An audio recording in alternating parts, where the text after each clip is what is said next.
নমস্কার বন্ধুরা, সঙ্গে প্রিয়াঙ্কা চ্যানেলে আপনাদের স্বাগত জানাচ্ছি। আজকে আপনাদের সাথে দমদমের নাগের বাজারে অবস্থিত হনুমানজির মন্দিরের ভিডিওটা শেয়ার করলাম। আপনারা যদি মেট্রো করে আসেন তাহলে নামতে হবে দমদম স্টেশনে। সেখান থেকে সামনেই পেয়ে যাবেন অটো বা বাস।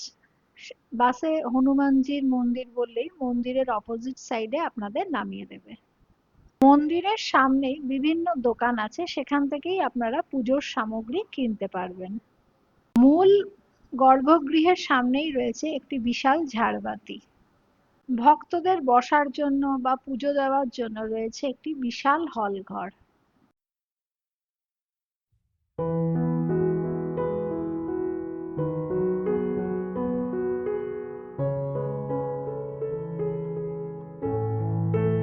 মন্দিরের প্রবেশদ্বার দিয়ে প্রবেশ করে ডান দিকে রয়েছে মূল গর্ভগৃহ, যেখানে বজরংবলী বা হনুমানজি অধিষ্ঠান করছেন।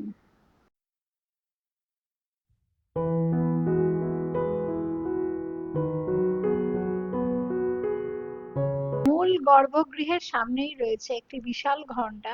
সেই ঘণ্টা বাজিয়েই ভক্তরা মন্দিরে প্রবেশ করে। মূল গর্ভগৃহের ওপরেই অধিষ্ঠান করছেন গণপতি দেব।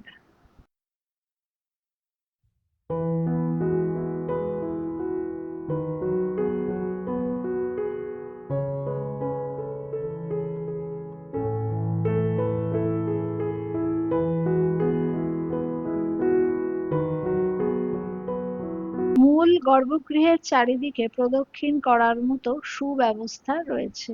মন্দির খোলা থাকে ভোর 5টা থেকে দুপুর 12টা পর্যন্ত, আর বিকেলে 3:30 থেকে রাত 10টা পর্যন্ত ভক্তদের জন্য মন্দির খোলা থাকে। এবার আপনাদেরকে বলি মন্দিরের ইতিহাস। আজ থেকে 200-250 বছর আগে এই অঞ্চলে ঘন জঙ্গলে পরিপূর্ণ ছিল। সেই সময় এই অঞ্চলে প্রচুর সাধু সন্ন্যাসী বসবাস করত। প্রচলিত আছে তারাই ছোট করে মন্দির ও হনুমানজির বিগ্রহ স্থাপন করেন। এখন আমরা চলে এসেছি মন্দিরের পিছনের দিকে।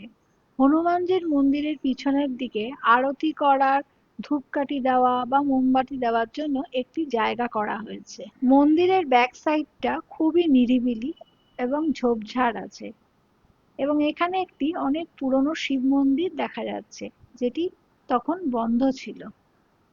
আজকের মতো ভিডিওটা এখানেই শেষ করলাম। ভিডিওটা ভালো লাগলে লাইক, শেয়ার, কমেন্ট করতে ভুলবেন না, আর চ্যানেলটা সাবস্ক্রাইব করে পাশে থাকবেন। ধন্যবাদ।